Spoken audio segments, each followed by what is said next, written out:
Okay, so we all love houseplants, but some of us do not have green thumbs. Do you water or underwater? How do you keep them plants safe and alive all year round? Well, joining us now to teach us how to care for our houseplants and keep them alive is Rachel Smith, owner of Earthborn Design. Rachel, I'm gonna let you know right now, no green thumb here, not one at all. And certainly the question is always about watering and light and best uses, but you tell us about what you've brought and which one is the low light tolerant. That's a pothos, is that right? Yeah. So the pothos, the snake plants, the ZZ, they're all going to be low light tolerant. Now, that doesn't mean no light. Right. A lot of people try to put these in a bathroom without a window or something and expect them to survive. That's unfortunately not how it works. Low light does mean some sort of, whether it's natural light through a window or even artificial light. Will be enough to keep these guys alive. So I've seen snake plants all over the place. We always want to know about whether there's too much water, not enough water. Talk to us about that. Yeah, such a good question. A lot of people, I think, know the rule of sticking your finger in to see if it's dry for the first up to the first knuckle. What I like to do actually is I like to lift the plants and see how heavy they are.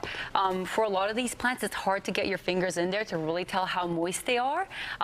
Getting a gauge of how heavy it is helps you understand how much moisture is still left in the soil and for you to decide if it's ready to be watered. Now we know there are such things as medium light, correct? Yeah, medium light is a real one, that's true.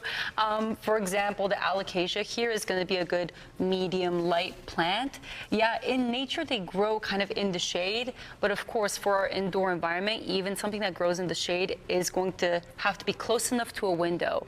There's this term called bright indirect light, and pretty much means, hey, it's ambient brightness, but it's not receiving direct sunlight because it will get scorched. All right, so now this one, what plant is this, Rachel? This is a Dracaena, so it's part of a very large family of plants that are, fairly low light tolerant, can also handle a bit of neglect, so very popular option. I asked about that, and you mentioned the word neglect. My mom has the green thumb. I did not get it. I think I've killed a couple of these. What's the water consistency for something like one of these plants? Yeah, it's going to be a similar situation where you want to let these guys dry out before you water them fully.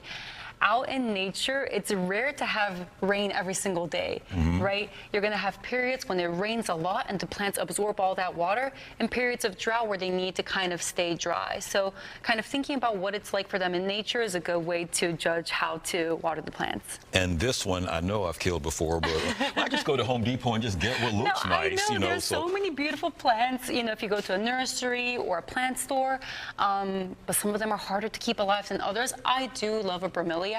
It's a good flowering tropical plant, so if you have a tendency to kill orchids, maybe this is a good alternative for you. I've done that one. I've done that one as well as far as killing orchids. We know a lot of New York City apartments don't get light like that. Do you recommend like artificial light or one of those things that you can buy off Amazon or whatever? Definitely. Artificial light helps so much. We work in a lot of offices, and that bright white office light actually is pretty great for the plants. So any sort of lighting, natural or artificial, is going to help these guys survive. Now, for people looking for more information, where is Earthborn Design? Where can they find out more about you? Yeah, we're a Brooklyn-based plant company, but you can find us online at earthborndesign.com. All right, Rachel Smith, owner of Earthborn Design, thank you so much for being here with us. And we've got more coming up straight ahead. Stay with us. We'll be right back.